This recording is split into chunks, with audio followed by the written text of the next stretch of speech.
Dipersembahkan oleh Jadi saya siapapun pemimpin legal, percayalah, Najwa, aku akan pasang badan demi merah putih. Anda akan selalu pasang badan pada orang yang punya kekuasaan. Dan itu Anda tidak tersinggung atau Anda tidak merasa harga dirinya terkoyak setelah berkoar-koar mengatakan tidak mendukung Prabowo dan malah tidak dianggap penting? Saya tidak merasa diri saya penting. Penting untuk saya adalah menyuarakan apa yang menjadi isi hati saya. Dan itu Jokowi JK dan itu yang terbaik. Selama ini kan semboyan Golkar itu kan suara Golkar, suara rakyat. Rakyat maunya Jokowi, dia milih yang tidak dimauin rakyat.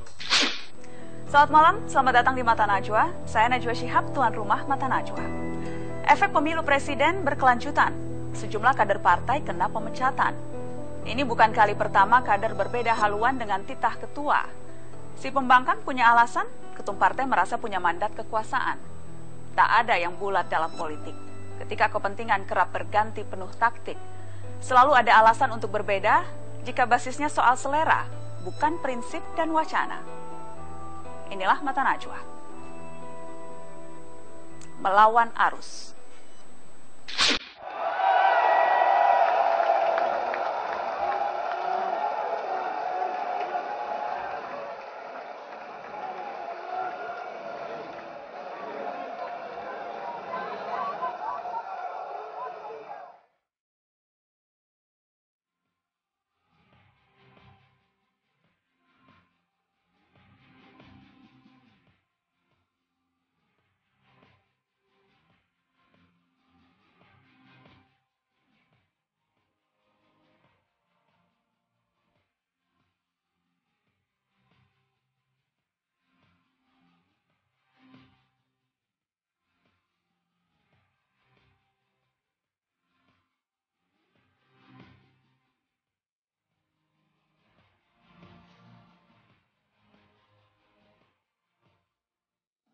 Politikus ini adalah inisiator koalisi perempuan saat ia duduk di parlemen. Berani menyuarakan pendapatnya menyerang kebijakan pemerintah maupun partainya, walaupun akhirnya berbuntut pemecatan sebagai pengurus partai maupun anggota DPR. Sudah hadir di studio Mata Najwa, Lili Wahid. Selamat malam Ibu Lili. Selamat malam. Terima kasih sudah hadir di Mata Najwa. Sama-sama. Kalau bicara soal yang melawan arus, yang berani berbeda dan menunjukkan sikap, itu orang pasti teringat Lili Wahid dan gerakannya ketika di Pansus Senturi. Ada yang selalu diingat orang adalah gambar ketika Anda berdiri dan ditepuki oleh banyak orang, Anda berani berbeda dengan partai Anda yang merupakan koalisi pemerintah ketika itu. Kilas balik apa yang terjadi ketika Anda dipecat, itu pun makan waktu yang sangat panjang. Apakah sampai sekarang masih ada penyesalan? Seharusnya saya bisa melakukan ini supaya tidak dipecat. Pernahkah terbersit perasaan-perasaan seperti itu? Oh, tidak pernah. Sekali mengambil keputusan ya kita berjalan. Tidak pernah ada penyesalan? Tidak ada. Prosesnya sendiri kan sangat panjang ketika itu, hampir 2 tahun. Ya karena saya mengajukan gugatan ke pengadilan negeri, kemudian ke banding, kemudian kita ke Petun juga, dan pengadilan itu negeri itu ada yang di Jakarta Pusat dan ada yang di Jakarta Selatan. Jadi memakan waktu 2 tahun lah. Dan lucunya juga sampai hari ini saya tidak menerima sebuah kepres tentang pemberhentian saya. Sampai hari ini belum pernah ada kepresnya tentang pemberhentian. Surat itu tidak pernah Anda pegang? Nggak pernah saya pegang. Apakah masih ada yang Ibu rasa mengganjal dari proses pemecatan dan juga dari proses ditariknya keanggotaan dari DPR? Jauh sebelumnya saya sudah mengadakan judicial review ke Mahkamah Konstitusi tentang sebuah pasal di Undang-Undang MD3 yang menyatakan bahwa seorang anggota DPR hanya bisa di-recall, di PAW apabila 1 meninggal dunia, 2 pindah partai, atau 3 itu melakukan pidana ya. Saya rasanya 3-tiganya saya nggak melakukan hal itu ya. Jadi secara hukum saya sudah mencoba untuk mengajukan judicial review ke MK. Ke MK. Dan lucunya lagi ada sebuah kondisi di mana begitu saya diputuskan kalah ya. Itu sesudah surat pemecatan dari PKB itu keluar.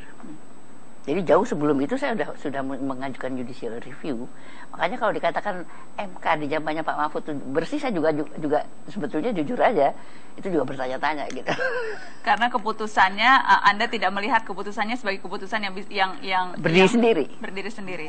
Dan paling tidak di kasus Anda itu akhirnya merugikan Anda. Sangat merugikan. Yang jelas kader ketika dipecat, apalagi kader yang memiliki kursi di DPR, itu kan suatu hal yang sifatnya ekstrim, yang maksimal. Kilas balik yang Anda pikirkan, apa persisnya yang Anda lakukan sehingga hukuman yang maha berat untuk politisi dan juga untuk seorang anggota DPR itu harus Anda terima?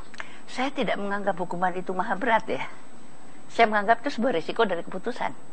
Yang sudah Anda kalkulasi, sudah Anda perhitungkan. Sudah saya perhitungkan. Walaupun Anda berjuang keras untuk melawan hukuman itu dan akhirnya kalah, Anda tidak merasa itu hukuman terlalu berat? Tidak. Itu bagian dari perjalanan yang harus saya hadapi, yang harus saya lalui dengan keputusan yang saya ambil. Jadi memang Anda sudah tahu bahwa pemecatan ada di ujung jalan kalau Anda terus melakukan hal-hal yang Anda lakukan? Sangat tahu tentang itu. Apa saja sih Ibu persisnya yang Anda lakukan sehingga akhirnya berbuah pemecatan? Ada dua hal yang waktu itu saya lakukan yang tidak sejalan dengan partai. Satu, masalah senturi, dan untuk itu juga saya tidak akan pernah menyesal seumur hidup saya, karena rakyat yang saya wakili, para konstituen saya itu memberikan kepada saya award. Sangat sederhana, kayu segi 4 ada huruf C-nya dari kayu di Pelitur ya. Saya itu sangat bahagia. Walaupun di ujung sana itu saya melihat bahwa saya akan dipecat ya.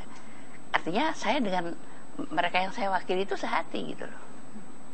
Jadi itu kepuasan yang tak ternilai bagi wakil rakyat ya? Nggak ternilai untuk saya. Jadi kalau cuma pemecatan seperti itu, saya nggak menganggap itu berat, itu risiko ya. Bisa diceritakan Ibu sesungguhnya mekanisme yang diambil oleh partai yang meminta anggota DPR fraksinya mengamankan kebijakan. Itu apakah ada perbincangan atau ada rapat yang melibatkan anggota DPR atau memang betul-betul ini titah partai, silahkan laksanakan?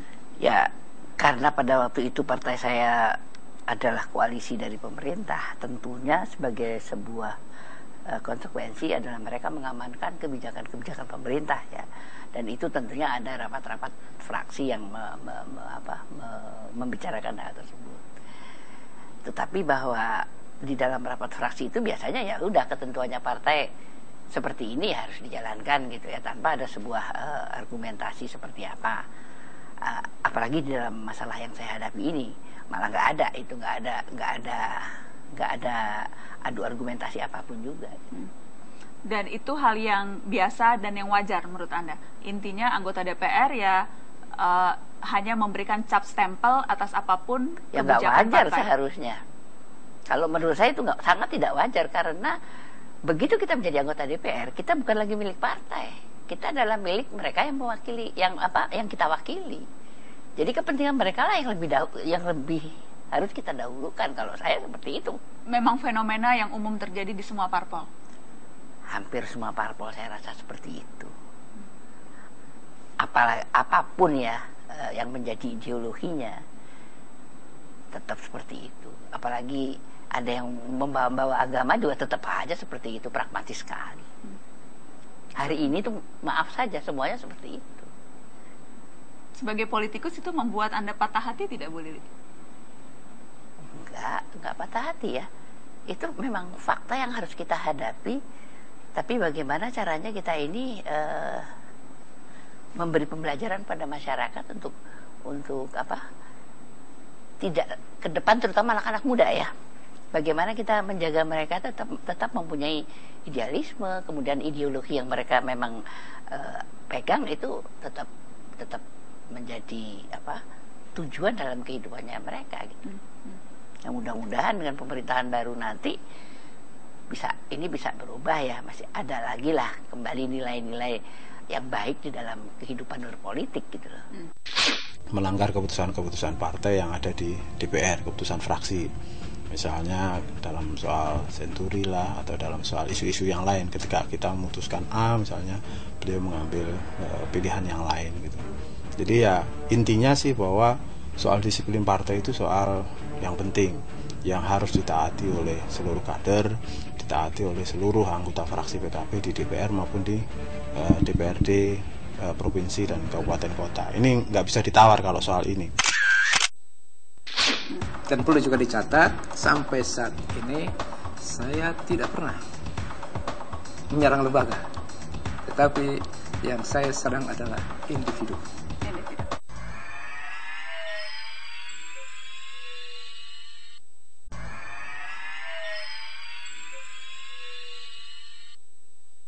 Dipersembahkan oleh didukung oleh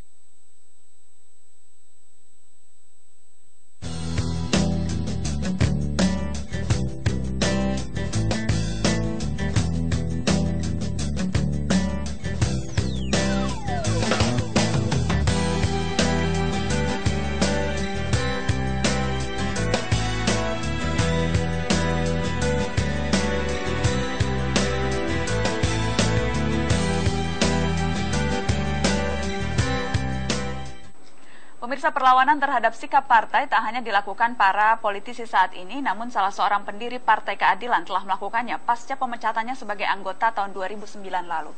Tak hanya menempuh jalur hukum, ia juga menulis buku mengkritisi PKS. Telah hadir Yusuf Supendi di studio Mata Najwa. Selamat malam Pak Yusuf. Selamat malam. Terima kasih sudah hadir di Mata Najwa. Sama-sama. Kalau yang lain melawan arus, tapi kalau Anda tampaknya sudah lebih dari itu karena sudah perang terbuka.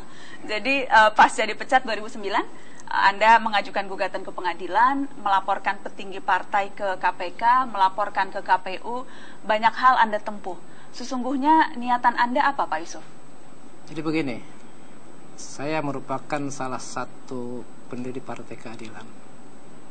Partai Keadilan ini di antara tujuannya adalah mewujudkan keadilan. Namun telah terjadi ketidakadilan. Ketidakadilan ini merupakan sumber dari segala kehancuran. Oleh karena itu saya tidak bisa berdiam diri.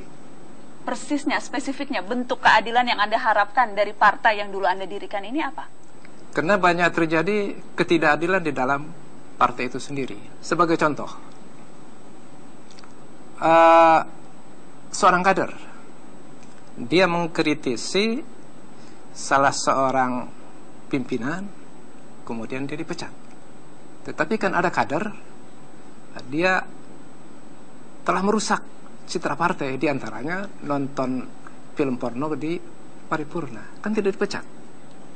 Ini wujud ketidakadilan. Dan sangat banyak hal-hal yang semacam itu. Dan ini kerap kali Anda utarakan di forum internal sebelum akhirnya Anda memutuskan untuk go public, begitu? 6 tahun. Saya bersabar 6 tahun. Bahkan kalau dihitung-hitung, saya punya buku putih, itu kurang lebih ada 1.500 halaman. Yang isinya? Itu belum diterbitkan. Apa itu isinya? Bentuk-bentuk ketidakadilan versi Anda? Kritis, mengkritisi tentang ketidakadilan itu. Oke. Apa yang Anda mau, Pak Yusuf? Dengan berbagai gerakan ini, upaya mengkritisi, mengajukan gugatan, dan sebagainya. Tujuan akhirnya untuk Anda itu apa?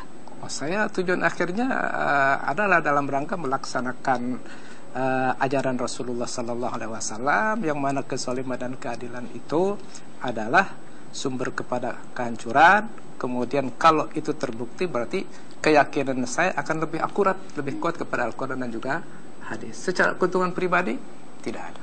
Oke. Ketika Anda kemudian memutuskan untuk menggugat ketidakadilan yang Anda sebutkan, dari kacamata partai yang memecat Anda, itu ceritanya berbeda. Disebutkan bahwa Anda melakukan beberapa pelanggaran organisasi, bahkan tuduhannya tidak main-main, tuduhan menggelapkan uang, kemudian tidak membayar infak dan sebagainya. Bahkan saya ingin kutip salah satu yang tadi Anda sebut, Hilmi Aminuddin, Ketua Majelis Syuro, mengatakan apa yang Anda lakukan itu karena sakit hati dan didasari oleh dendam. Kalau berbicara tidak membayar infak, siapa bilang? Saya bayar infak, namun belum lunas. Beda dong antara tidak membayar dengan belum selesai. Kemudian kalau menggelapkan uang yang mana? Oleh karena itu, pada Maret 2012 kemarin, saya menantang mereka. Ayo, saya bilang, mubahalah, sumpah mati. Mana buktikan saya menggelapkan uang dan seterusnya. Kan mereka tidak ada yang jantan, tidak ada yang berani. Dan perlu juga dicatat, sampai saat ini saya tidak pernah menyerang lembaga, tetapi yang saya serang adalah individu. Individu. Oleh karena itu, dalam satu segi saya juga masih punya harapan, siapa tahu lembaga yang saya dirikan itu ada perbaikan. Pak Yusuf Suwandi sudah punya sikap politik, sudah punya pilihan tersendiri oleh partai, diberikan SK terkait dengan posisi beliau itu, dan ya sudah, beliau sudah membuat pilihannya dan beliau sudah pindah kepada partai yang lain, ya sudah, itu tentu adalah hak politik dia, dan partai sudah selesai dan tidak ada lagi hubungannya dengan PKS. Jadi kalau ada kader yang semacam beliau, ya sudah, kami tidak pernah dalam posisi untuk memaksa orang untuk kemudian masuk ke PKS, tidak memberi ruang bagi partai untuk membuat pilihan-pilihan. Anggota partai untuk, kalau anggota partai membuat pilihan, ya tentu ada risikonya. Yang lain nggak ada dikritisi. Kok giliran Ruhut semua kebakaran jenggot. Untung tak berjenggot, akhirnya tidak terbakar.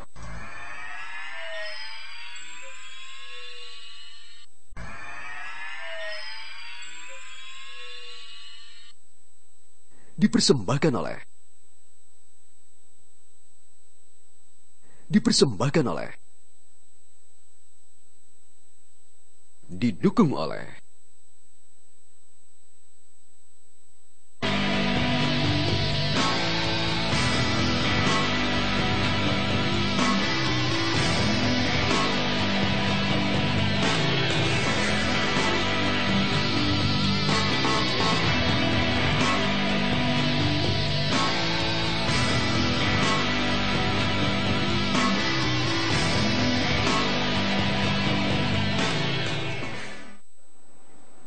Kerap menjadi sensasi, politikus yang satu ini memang kontroversial. Celotehannya belak-belakan dan sering membuat panas kuping orang. Meski dulu mencela, namun ia justru memilih berseberangan dengan sikap partainya, Partai Demokrat, dan memberikan dukungannya kepada Jokowi. Telah hadir di studio Mata Najwa malam ini, Ruhut Sitompul. Selamat malam, Bang Ruhut. Malam, Najwa. Terima kasih sudah hadir di Mata Najwa. Terima kasih. Bang Ruhut, kita bicara soal orang-orang yang melawan arus. Kalau diperhatikan dari perjalanan karir politik Anda, kerap kali Anda berani untuk berseberangan dengan sikap partai. Itu untuk mencari perhatian supaya beda Ruhut Sitompul atau apa niatannya? Oh, sebenarnya mohon maaf tidak. Saya orang yang sangat loyal dengan partai. Tetapi di dalam kehidupan saya selalu berjalan di jalan Tuhan. Dan saya punya kata hati. Kata hati itulah yang membuat kadang-kadang saya berseberangan dengan kawan-kawan di partai. Baik itu waktu saya di Partai Golkar dan sekarang saya di Partai Demokrat. Ketika mengambil sikap yang berbeda dengan partai, paling tidak dengan kekuasaan di partai, ketika misalnya Anda berbeda dengan Anas Urbaningrum, kemudian juga Anda sempat akhirnya dipecat dari kepengurusan, jadi ada beberapa manuver yang Anda lakukan yang memang membuat panas kuping petinggi Partai Demokrat. Itu selalu Anda sadari manuver-manuver itu? Oh, saya sadari itu. Itulah, hidup ini kan resiko. Kita harus berani mengambil resiko. Tetapi kan saya selalu bawa dalam doa, Tuhan jangan permalukan saya. Tidak salah kan? Kalau 2 tahun yang lalu mengenai Anas, omongan saya legowo mundur sementara dan jemput bola partai, semua tidak berseberangan dengan saya. Mungkin kami tetap partai nomor 1, paling miss partai nomor 2, tapi udah kepalang hancur. Dan setelah apa yang saya katakan benar, saya langsung diangkat Pak SBY menjadi juru bicara Partai Demokrat. Anda sekarang resmi posisinya itu? Saya juru bicara Partai Demokrat. Ada SK-nya, Bang? Ada SK-nya. Ditandatangani oleh Pak SBY? Ditandatangani Ketua Harian dan Mas Ibas, Sekjen. Tapi ketika misalnya Syarif Hasan dan Ibas mengarahkan kader Demokrat untuk memilih pasangan nomor 1, itu juga tentunya atas sepengetahuan Susilo Bambang Yudhoyono? Oh, yang ngomong Pak Syarif Hasan, Ketua Pelaksana Harian kan? Dan Sekjen? Dan Sekjen. Tapi undang-undang partai politik, kebijaksanaan partai yang didengar hanya satu, Ketua Umum. Pak SBY belum ngomong kok, Pak SBY netral kok. Jadi saya hormati itu. Dan Anda tidak merasa titah Ketua Harian dan titah Sekjen itu merupakan sambungan perpanjangan dari titah Ketua Umum? Jadi ini mengenai Sekjen. Saya, itu yang saya katakan, kalau Mas Ibas ini buah apel jatuhnya nggak jauh dari batangnya. Orang tidak ada yang tahu kan. Waktu rame oleh ketua fraksi, oleh Mak Sukopo, macam-macam saya dihujat habis. Utusan Mas Ibas datang. Bang, salam dari Mas Ibas, keputusan abang sangat dihormati Sekjen. Lakukan, dan bang, nggak usah tanggapi mereka. Karena itu aku diam aja. Jadi Mas Ibas setuju. nggak ada masalah, no problem. Jadi buat Ruhut, membangkang itu tidak sepenuhnya membangkang karena yang penting masih tetap direstui oleh SBY atau oleh anaknya. Iya, selama kita on the track. Dan nyatanya. Jadi bukan melawan arus sesungguhnya ya, karena tetap ada jaring-jaring pengaman yang bisa menyelamatkan kalau ada apa-apa. Ya itulah kelebihan kalau kita orang hukum. Kita tahu kita berseberangan, tapi jangan sekali-sekali melanggar rambu hukum. Tegas saya katakan, ya. Mungkin pengalaman sahabat-sahabat saya kan pernah di Golkar. Di Golkar beda. Partai memang sudah mengatakan demikian. Begitu juga partai lain. Kalau kami netral. Tapi jangan golput. Apa yang aku langgar? Kita ada kumpulan pernyataan Ruhut Sitompul yang sempat membuat panas kuping banyak orang. Dan kemudian perubahannya setelah itu. Kita lihat sama-sama.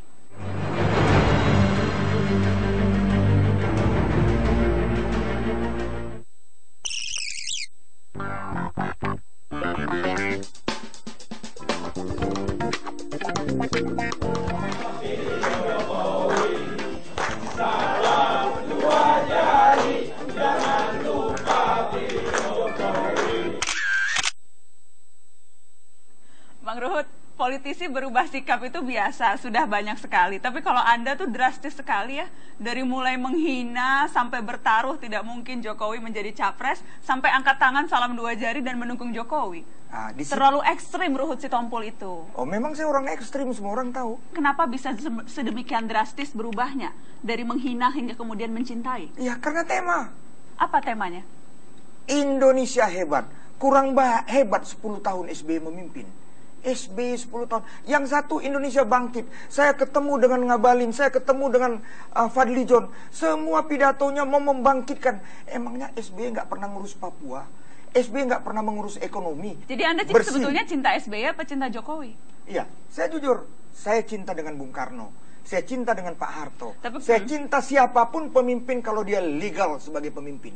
Saya cinta. Jadi Anda tidak pernah ada perasaan bersalah atau malu hati setelah menghina dan sekarang kemudian mendukung? Tidak pernah ada rasa itu? Natswa, kalau kita menyatakan kebenaran kok mesti malu? Jokowi juga hati kecilnya, betul juga apa yang dikatakan Ruhut. Buktinya dia menerima saya sebagai tim. Salah satu yang Anda katakan tidak punya kemampuan bahkan untuk hanya cukup untuk menjadi tukang mebel. Jokowi, kalau hanya dia nggak punya kemampuan, tapi Jokowi bersama timnya. Ingat loh, bersama timnya. Jadi karena timnya inilah saya lihat relawan. Waduh, para LSM yang mantap punya, ya. Begitu juga orang-orang bersih, orang-orang yang tidak ada kaitan dengan korupsi. Itu kan tim dan lain sebagainya. Tinggal kita jaga dia, itu aja. Dan untuk menjaga, serahkan sama Poltak. Aku akan pasang badan untuk itu. Akan pasang badan? Iya. Hebat sekali Anda langsung pasang badan, berubah. Sama siapapun, saya pasang badan di era Pak Harto sampai beliau meninggal. Saya pasang badan. Sayang aja waktu Bung Karno saya masih kecil, tapi nyatanya saya jadi lawyer Ratna Sari Dewi. Terima kasih Tuhan. Begitu juga Pak Habibie, saya pasang badan bela jaksa agungnya Pak Andi Galip. Ya, begitu juga Gus Dur, nggak usah pasang badan, dia sahabat saya, sama-sama juru bicara negara, satu kepres di era Pak Harto. Ibu Megawati, saya sahabat Taufik Kemas almarhum. Jadi saya siapapun pemimpin legal, percayalah Natswa, aku akan pasang badan demi merah putih. Anda akan selalu pasang badan pada orang yang punya kekuasaan? Tidak. Aku pasang badan, dia udah punya kekuasaan. Dia belum presiden, Natswa. Ingat itu, Natswa. Dia belum presiden. Bahkan pollingnya tinggal 0,6%. Tapi Anda sudah bisa mencium bahwa ada kemungkinan dia akan berkuasa dan cepat-cepatlah Ruhut Sitompul tidak, mendekat. itu karena kekuasaan Tuhan. Itu kata hati aku. Disitulah aku kerja. Natswa, 2 minggu lebih saya bisa dapat 12 provinsi. Anda keliling? Saya keliling. Dan saya terima kasih Tuhan. Di tempat-tempat yang saya keliling, Sumut itu gubernurnya PKS. Di mananya gubernur PKS menang loh PKS.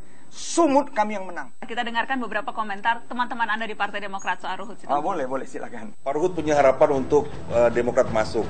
Tetapi sekali lagi saya mau katakan Pak Ruhut, sikap Bapak itu kita hargai sebagai sikap politik Bapak. Pak Luhut sendiri, tetapi bukan mewakili sikap resmi partai. Kalau Rapimnas yang lalu itu tidak ada satu suara pun yang mengatakan untuk berpihak ataupun memilih Pak Jokowi, ya. Dan kalau kemudian setelah itu perkembangannya ada beberapa rekan, ya, yang memilih ke sana, saya udah nggak tahu lagi perkembangannya. Apa yang salah dari pernyataan para pengurus Partai Demokrat yang lagi-lagi hanya menegaskan sikap partainya yang memang kenyataannya berbeda dengan sikap Anda? Saya udah bilang tegas, sikap partai itu saya hanya nunggu apa yang dikatakan Pak SBY sebagai ketua umum. Saya orang yang ngerti hukum. Yang lain nggak ada dikritisi. Kok giliran Ruhut semua kebakaran jenggot. Untung tak berjenggot, akhirnya tidak terbakar. Tidak pernah ada rapat, itu jelas sekali. Memang tidak pernah ada rapat, jadi saya tidak pernah ikut rapat. Sejak partai ini berdiri, saya kira rapat itu bisa dihitung dengan jari lah.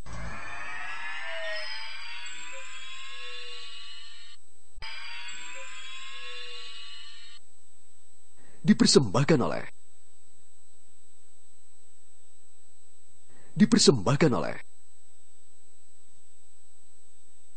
didukung oleh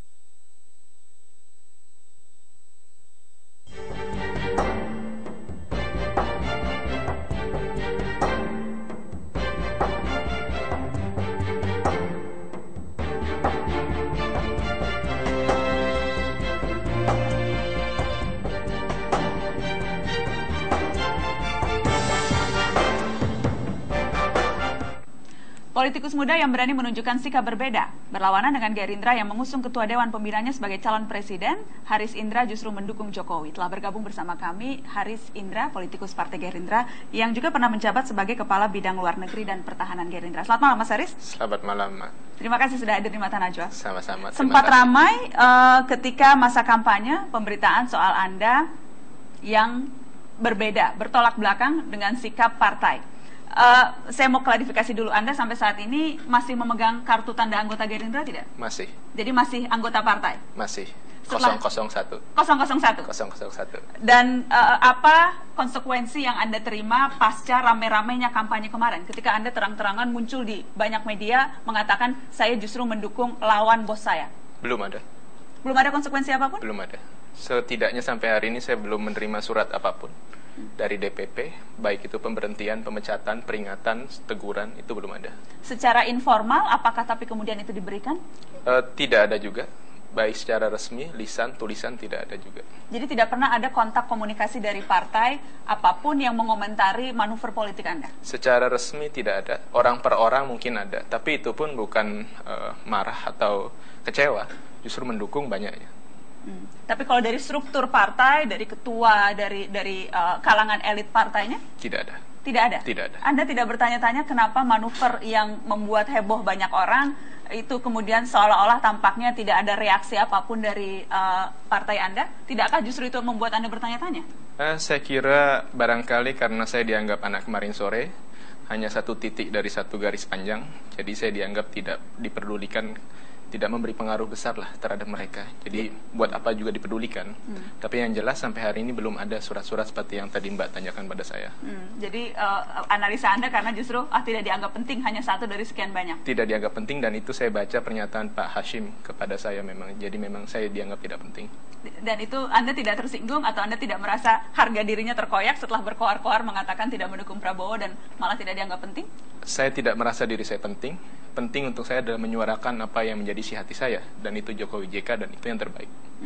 Ketika ramai-ramai kampanye kemarin, ada kemudian banyak yang memberikan analisa politik. Ada yang bilang wah ini hanya dimanfaatkan oleh pendukung Jokowi JK karena rasanya gagah sekali.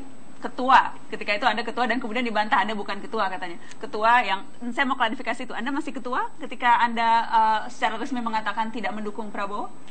Partai Gerindra, partai profesional, pasti tentu kalau saya diberhentikan ada surat resmi yang memberhentikan saya, seperti halnya teman-teman dari Partai Golkar yang katanya juga dipecat, ada surat teguran, 1, 2, 3 mungkin.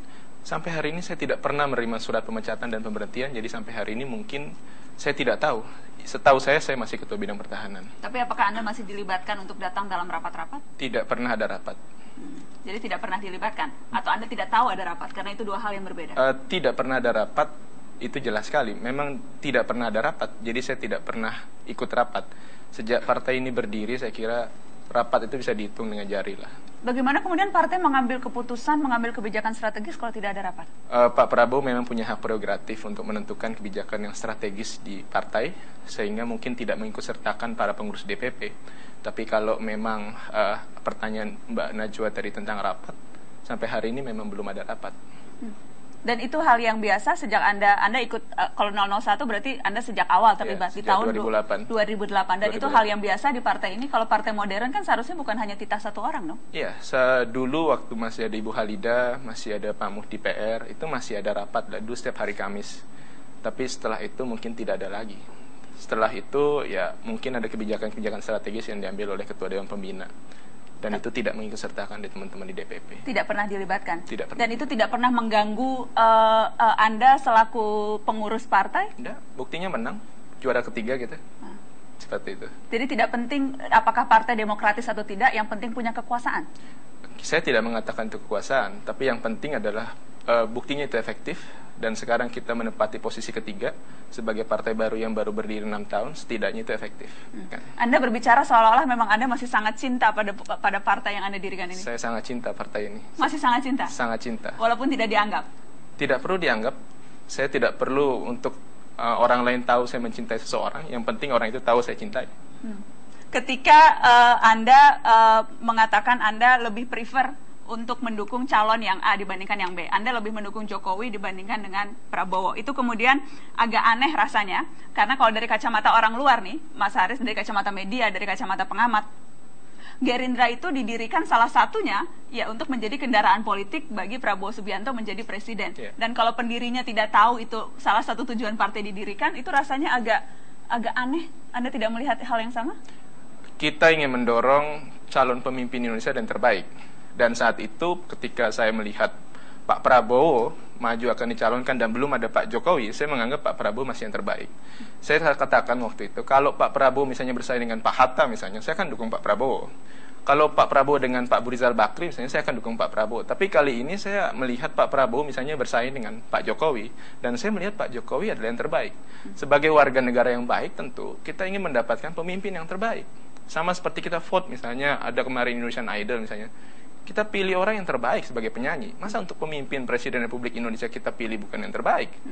Jadi menurut saya sebagai warga negara yang baik, kita harus mendukung orang yang terbaik, dan itu Pak Jokowi JK. Haris ini setahu saya masih tercatat sebagai kader Gerindra sampai hari ini. Masalah dukungannya kepada calon lain itu biarlah menjadi pilihannya. Nanti mungkin partai akan mengatur mekanisme sesuai dengan ketentuan aturan yang ada. Di Gerindra ada mekanisme rapat ya, rapat harian, rapat pleno. Setahu saya Haris sudah lama hanya tercatat sebagai anggota, bukan lagi pengurus. Ingat ya Nana, saya melawan bukan karena saya takut kehilangan jabatan. Jabatan ini resiko. Tapi atas nama saya tidak ingin hak-hak rakyat itu dirampok oleh sekelompok orang yang tidak seharusnya diambil.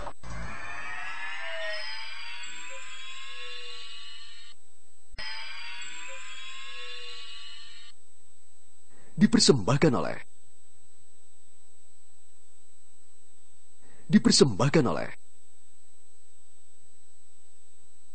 didukung oleh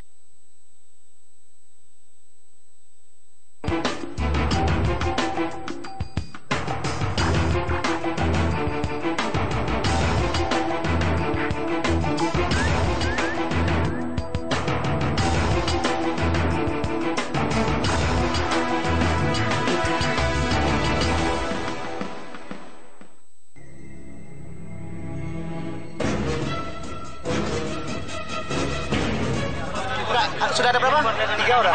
Mayoris ada baru 3. Siapa namanya itu Pak? Oke. Kalau KPU menyetujui surat tersebut, maka kedua anggota Golkar tersebut, kedua anggota DPR terpilih tersebut tidak dilantik pada tanggal 1 Oktober nanti. Pemirsa, karena menentang kebijakan partai dengan mendukung Jokowi, ia harus menghadapi pemecatan dan bahkan terancam batal untuk kembali menjadi anggota DPR. Telah hadir di studio Mata Najwa, politikus Partai Golkar, Nusron Wahid. Selamat malam, Bang Nusron. Selamat malam, Assalamualaikum. Waalaikumsalam warahmatullahi wabarakatuh. Terima kasih sudah hadir bergabung bersama saya di meja ini. Ada Bang Ruhut dan juga ada Haris. Kita bicara soal orang-orang yang melawan arus. Tapi konteksnya untuk Anda, sesungguhnya Anda melawan arus berbeda dengan partai. Resiko untuk Anda mahal sekali. Terancam tidak lagi bisa menduduki kursi DPR yang secara sah dan hak Anda sepenuhnya itu Anda dapatkan. Dosa Anda besar sekali di mata Partai Golkar, ya? Kan baru ancaman, belum kenyataan. Jadi masih bisa berubah? Ya, kan sesuatunya itu pasti akan bisa berubah. Namanya juga politik. Tapi yang jelas saya yakin bahwa saya dipilih langsung oleh rakyat, mendapatkan mandat full, lebih dari 100%. Berapa suara yang Anda dapatkan kemarin? 116%. Ribunya? 243.000 sekian. Jadi melebihi harga satu kursi. Saya tidak mengorbankan mereka. Justru mereka yang meminta saya dukung Jokowi JK. Politisi yang baik itu kan yang mendengarkan aspirasi rakyat. Bukan kita memaksakan kehendak elit kepada rakyat. Rakyatnya minta itu kita penuhi. Di samping hati nurani saya cocok. Jadi nyambung antara keinginan saya dengan keinginan rakyat. Ketika kemudian Golkar bereaksi sangat keras, partai Anda bereaksi sangat keras, beberapa kali mengeluarkan statement-statement sampai akhirnya yang terakhir berujung dengan surat pemecatan. Itu Anda memaknainya memang Anda dirasa melakukan dosa yang sangat besar ketika Anda berbeda pilihan dengan partai? Sebetulnya begini ya. Sebetulnya partai harus objektif bahwa pilihan dia salah. Bahwa kemudian dia menegur saya, memecat saya, kemudian kirim surat ke KPU minta supaya saya tidak dilantik. Bagi saya sih itu risiko perjuangan. Tapi kalau direfleksi, sebetulnya pilihan Golkar mendukung Prabowo Hatta itu pilihan yang tidak tepat. Kenapa nggak tepat? Selama ini kan semboyan Golkar itu kan suara Golkar, suara rakyat. Rakyat maunya Jokowi. Dia milih yang tidak dimauin rakyat. Ketika keputusan itu diambil kan belum tahu rakyat maunya Jokowi. Nah, tanda-tanda sudah ketahuan. Kalau yang mempunyai rasa sensitivitas terhadap rakyat pasti mengetahui itu. Itulah yang kemudian kita berdebat bahwa keputusan ini adalah keputusan elit. Kehendak elit bukan kehendak rakyat. Justru pengurus partai itu harus sensitif terhadap kehendak rakyat. Bukan sebaliknya. Pengurus partai sensitif dengan kehendak elit. Ketika Anda berbeda sikap dengan partai, mekanisme internal apa saja yang sudah Anda tempuh sebelum akhirnya Anda go public? Saya sudah sampaikan, saya pamit kepada beberapa pengurus. Pamit? Pamit. Dalam arti Anda tahu konsekuensinya? Anda sadar itu? Saya sadar bahwa saya pamit, saya tidak bisa kalau kemudian dipaksa mendukung Prabowo Hatta. Saya pamit, saya sampaikan kepada beberapa pengurus. Dan hasil rapat pleno di dalam DPP itu memutuskan bagi mereka yang tidak setuju terhadap dukungan terhadap Prabowo Hatta diminta melepaskan jabatan struktural pengurus. Saya lepaskan semua jabatan struktural saya. Saya jabatan apa, wakil bendahara atau apa yang selama ini nggak pernah tahu bagaimana asal-usul kebendaharaannya itu. Saya lepas. Karena saya dari awal saya mengatakan saya tidak bisa. Kehendak rakyat adalah kehendak untuk memilih Jokowi. Oke. Seberapa transparan proses pengambilan keputusan pemecatan dan juga kemungkinan resiko Anda tidak dilantik? Anda dimintai pertanggungjawaban, dimintai keterangan, atau prosesnya itu seberapa transparan kalau kita bicara mekanismenya? Kalau saya bicara jujur tidak ada transparansi. Jadi ujuk-ujuk Anda mendapatkan surat yang menyebut Anda dipecat? Saya hanya sekali diminta datang ke DPP. Nah, karena suratnya itu datangnya pagi, siang saya siang diminta datang jam 2:30. Ketika suratnya itu datang, saya sudah ada di Bandara Semarang karena saya sudah punya acara di suatu tempat. Ketika diminta datang itu untuk apa? Forum membela diri sesungguhnya? Untuk klarifikasi bahasanya. Ditanya. Akhirnya saya kirim surat. Karena suratnya baru datang pagi, saya kirim surat, saya nggak bisa datang. Setelah itu datanglah surat pemecatan itu. Okay. Jadi tidak, kalau kita bicara transparansi, jauh tidak transparan. mekanisme internal kita adalah harusnya pertama yang bersangkutan dikasih surat peringatan 1, surat peringatan 2, yang ketiga surat peringatan ketiga, yang keempat dicabut untuk sementara. Ini tidak, peringatan 1 tidak ada, peringatan kedua tidak ada, apalagi peringatan ketiga tiba-tiba disembelih. Disembelih, istilah Anda disembelih. Disembelih, tiba-tiba disembelih. Nah, karena disembelih ya sudah, ya kan, kita harus melakukan perlawanan. Ingat ya Nana, saya melawan bukan karena saya takut kehilangan jabatan. Jabatan ini resiko. Tapi atas nama saya tidak ingin hak-hak rakyat itu dirampok oleh sekelompok orang yang tidak seharusnya diambil. Itu aja. Kita lanjutkan sesaat lagi, tambah panas, disembelih, dirampok, makin banyak kosakata baru dari politisi. Kita lanjutkan melawan arus sesaat lagi. Ya menurut saya kalkulasi politik yang bisa dikatakan nekat, tetapi ternyata tidak salah pilih kalau kemudian pilihannya berujung pada kemenangan. Saya tidak bisa menduga kalau Prabowo bisa menjadi presiden, bagaimana nasib Saudara Haris begitu.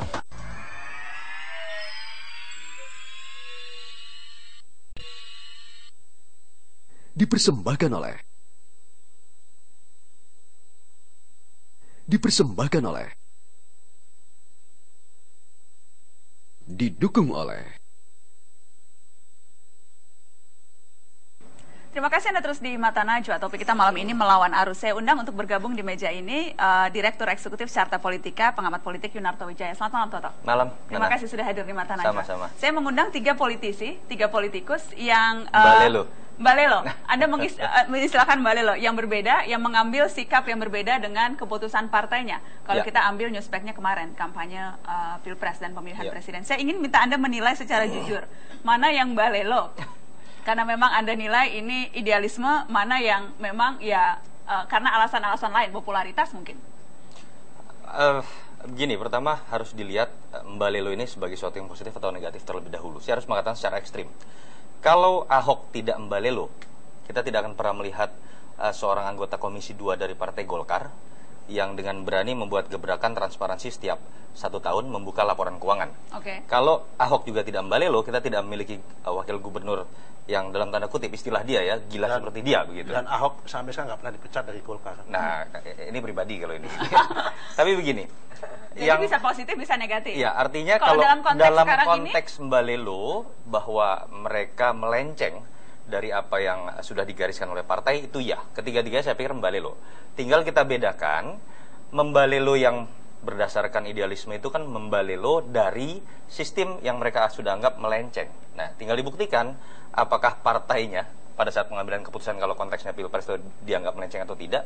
Saya harus mengatakan ini fenomena yang hampir terjadi di semua partai ya. Kalau kita berbicara mekanisme yang demokratis dan ada pasalnya dalam undang-undang misalnya. Undang-Undang 42 tahun 2008 pasal 10 ayat 3 itu berbicara bahwa untuk mengusung seorang calon presiden itu harus menggunakan mekanisme demokratis dan terbuka. Oke, saya ingin klarifikasi. Ada tidak keputusan mekanisme yang tadi disebutkan, yang demokratis untuk menentukan pilihan politik yang kemudian Anda ingkari begitu? Bias itu. Mekanisme di Golkar memang rapimnya itu memberikan mandat kepada ketua umum untuk menentukan pilihan-pilihan. Jadi secara ADART tidak ada yang dilanggar sesungguhnya? Tidak ada pada aspek itu. Ini masalah etik aja. Masalah etik. Nah, etiknya adalah dia sudah ditolak sebelumnya di Prabowo. Kemudian datang ke Jokowi. Nah, ketika ditolak di Prabowo datang ke Jokowi, tiba-tiba balik lagi ke Prabowo karena tidak ketemu deal-deal tertentu. Nah, partai kan dibuat tidak untuk ini. Dan tidak pernah disampaikan secara transparan mekanisme deal-dealnya itu apa saja. Dan apakah itu kepentingan makro nasional ataukah kepentingan mikro. Jadi kalau kita bahas dari segi mekanisme itu sudah ada argumennya. Kalau kita bicara Gerindra misalnya, tadi saya katakan itu lebih ekstrim lagi. Kalau kita berbicara Partai Golkar misalnya, kita mengkritik, kalau Partai Golkar kita mengkritik bagaimana partai yang sedemikian kuat kaderisasinya ini seakan-akan menjadi partai ARB. Kalau kita 5 tahun terakhir paling kuat personalisasi seorang ketua umum karena ingin naik jadi presiden dari awal begitu ya, yang baru pernah terjadi pada Partai Golkar. Kalau Gerindra, kalau kita bicara dalam konteks yang sama ya, menurut saya lebih mengerikan lagi. Konteks misalnya memilih calon presiden. Pada tahun 2009 pun tanpa kita ingin melihat proses pemilihan calon presiden, kita sudah pasti tahu bahwa Prabowo akan menjadi satu-satunya calon tunggal presiden. Saya klarifikasi ke Anda, Mas Haris. Mekanisme itu memang tidak pernah ada. Ketika tadi Anda bilang bahkan rapat pun tidak ada, itu memang menggambarkan keputusan-keputusan penting sama sekali tidak pernah ada proses yang demokratis yang diambil, atau seperti apa? Pak Prabowo dihasilkan dalam Kongres luar biasa 17 Maret 2013. Jadi memang dia diusulkan dan dikukuhkan menjadi calon presiden tunggal dari Partai Gerindra. Itu memang ada mekanismenya dalam Kongres luar biasa. Tetapi waktu itu kita semua menganggap Pak Prabowo adalah calon presiden terbaik yang kita anggap, sehingga kita harus mendorong dan mendukung dia menjadi calon presiden. Kita tidak tahu bahwa pada saat itu ada Jokowi. Dan kita menganggap saat itu ketika tidak ada Jokowi, ya Pak Prabowo yang terbaik. Dan setelah misalnya PDI Perjuangan mengusulkan Jokowi, ya kita harus melihat realita lapangan. Seperti yang tadi disampaikan oleh Pak Nusron, bahwa kita harus mendengar suara rakyat. Rakyat menginginkan Jokowi, dan itu yang membuat kita seharusnya mendukung Pak Jokowi. Oke. Bukan hanya sekedar putusan Kongres luar biasa. Menurut Anda seharusnya ada forum yang bisa mengubah keputusan itu, paling tidak membicarakan lagi keputusan itu? Ya, karena biar bagaimanapun Gerindra harus mendengar suara rakyat. Rakyat menginginkan Jokowi, dan itu sudah terbukti dalam pemilu 2014 ini. Yang hanya selisihnya 7 juta sesungguhnya. Jadi ada argumen yang mengatakan ya boleh saja ada yang menginginkan, tapi 40 sekian persen lagi menginginkan Prabowo Subianto. Oh iya, tapi yang jelas kita lihat hasil akhirnya. Finalnya Pak Jokowi yang menang. Oke. Kalau Demokrat bagaimana menilai Ruhut Sitompul di antara para yang balelo ini? Karena sejarah balelonya sudah banyak loh, Bapak yang satu ini. Kalau bicara partai, saya pikir penyakit yang diderita agak sama dengan apa yang terjadi di Gerindra. 2004-2009 kita sudah tahu bahwa calon presiden sudah pasti Pak SBY. Ini penyakit yang diderita oleh banyak partai. Artinya kalau kita misalnya sering menyindir istilah Pak Harmoko atas instruksi Bapak Presiden, yang merupakan sebuah indikator bahwa otoritarianisme masih ada di negara ini, kita juga sering sekali mendengar istilah menurut instruksi Ibu Ketua Umum atau Bapak Ketua Dewan Pembina, begitu ya, yang itu juga terjadi di Partai Demokrat, yang seakan-akan menegasikan proses demokratisasi apapun, termasuk dalam penentuan capres, yang menurut saya itu hal yang paling penting ya dalam konteks penentuan nasib partai. Demokrat menurut saya saat ini kebetulan kasusnya agak berbeda. Ketika Pak SBY harus mangkat, ketika mereka gagal melahirkan pemimpin melalui konvensi, nah saya tidak tahu kemudian apakah ini bentuk pelarian dari Pak Ruhut, begitu, karena tidak mungkin SBY maju kembali.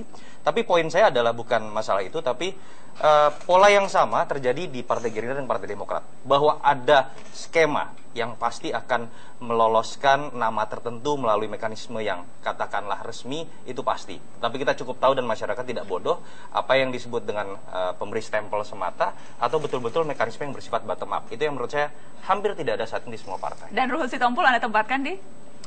Ya, saya harus mengatakan menarik begini ya.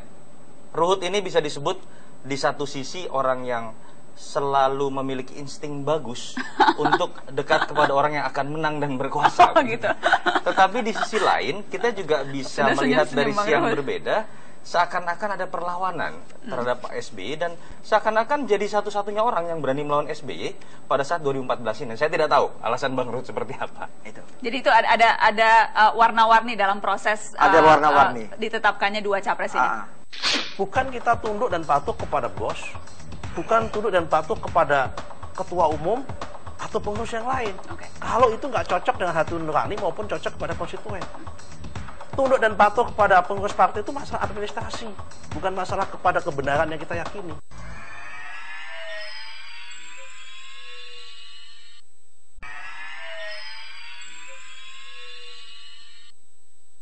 Dipersembahkan oleh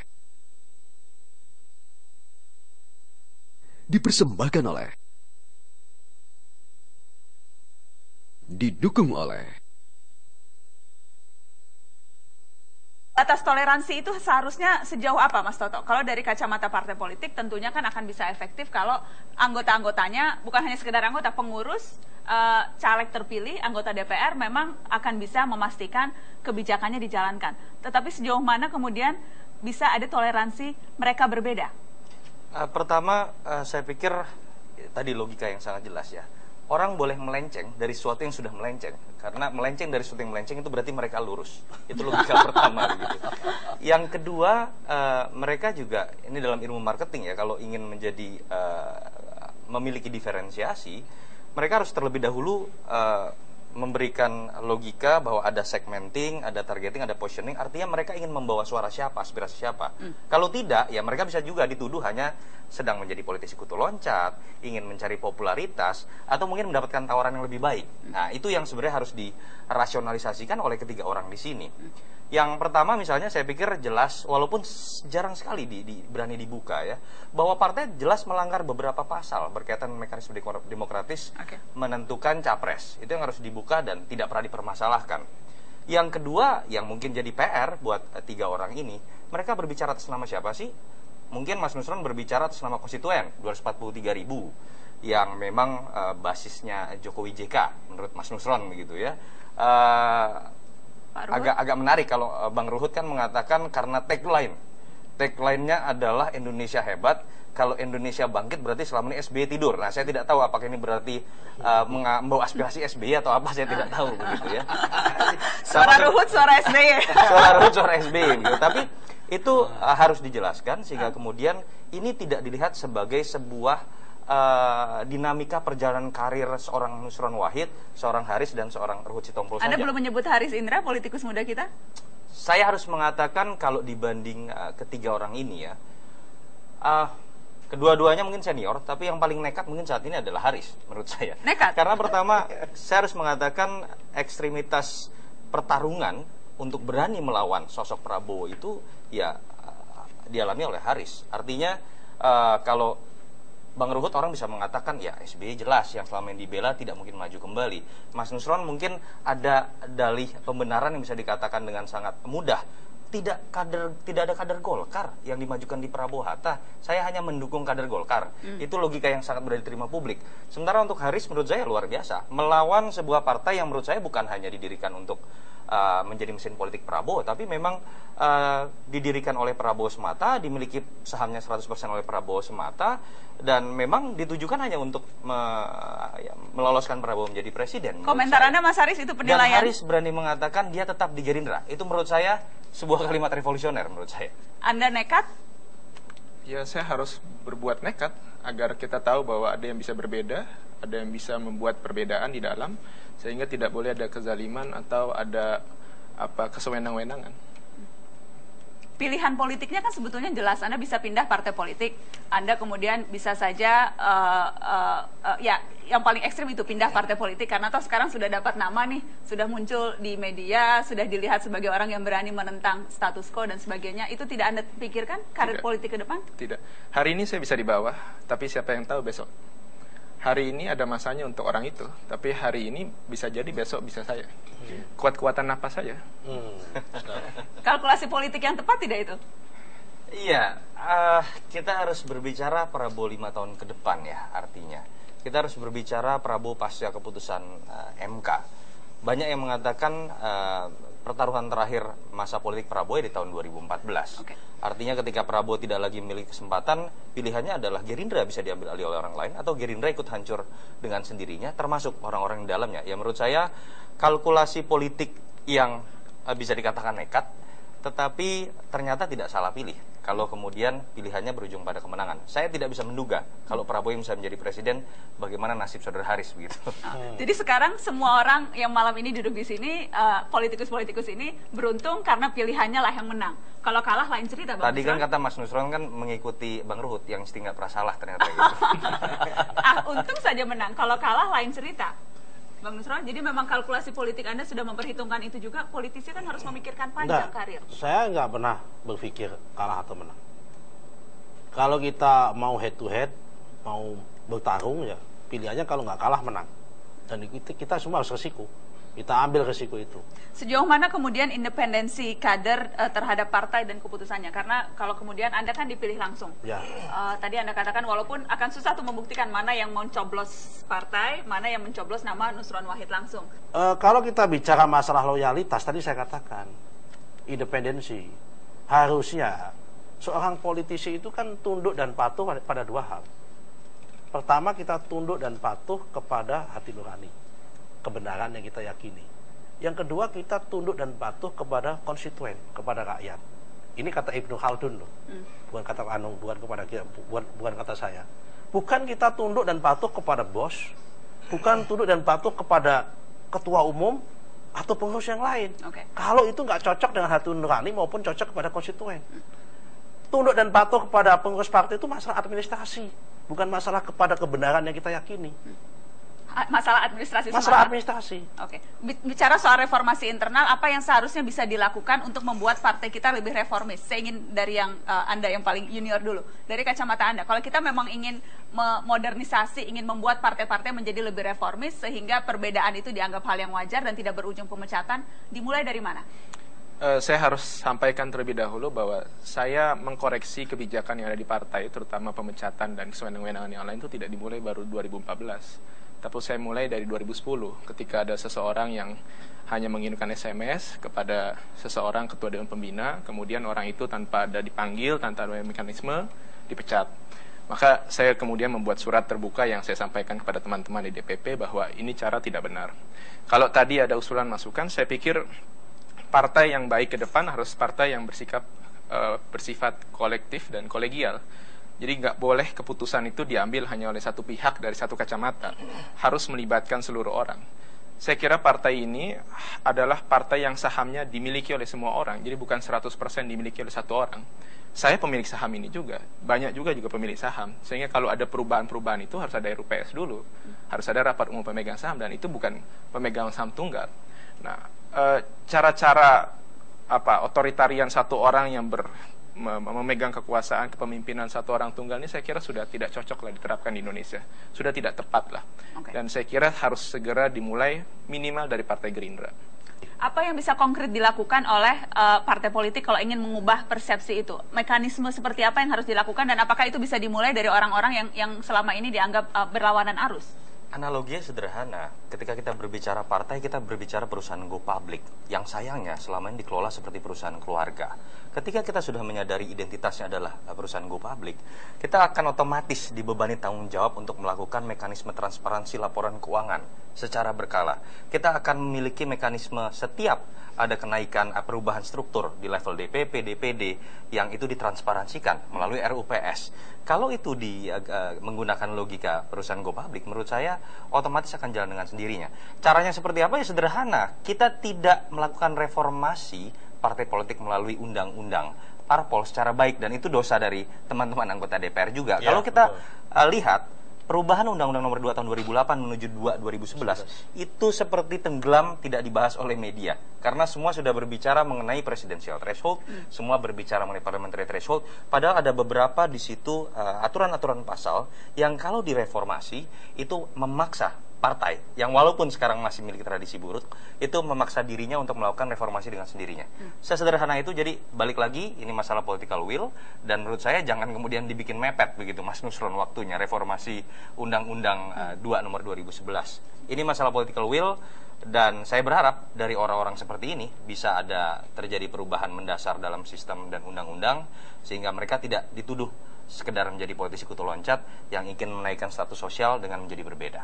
Karena dengan begitu maka akan diuji apakah memang betul-betul punya concern terhadap partai yang memang mereka percaya bisa membawa aspirasi dan sebagainya. Pertanyaan terakhir, masih percaya pada Golkar? Masih merasa itu rumah yang tepat untuk membina karir? Ya kalau percaya, percaya. Rumah yang tepat? Masih nyaman, masih betah? Betah karena saya ingin memperbaiki. Tadi pertanyaan yang sama saya sudah ajukan dan Anda menjawab ya. Masih percaya dan masih cinta pada Gerindra? Masih dan sangat. Sangat. Bang Ruhut? Demokrat bukan partaiku yang pertama, tapi partaiku yang terakhir. Jadi saya percaya dengan Partai Demokrat. Percaya dengan Demokrat dan berarti masing-masing akan berusaha berjuang lewat institusi yang memang ditinggali, begitu ya? Iya, karena kacang tidak boleh lupa dengan kulitnya. Baik. Kita lihat sama-sama bagaimana ke depannya, apakah sebatas melawan arus atau bisa membalikan.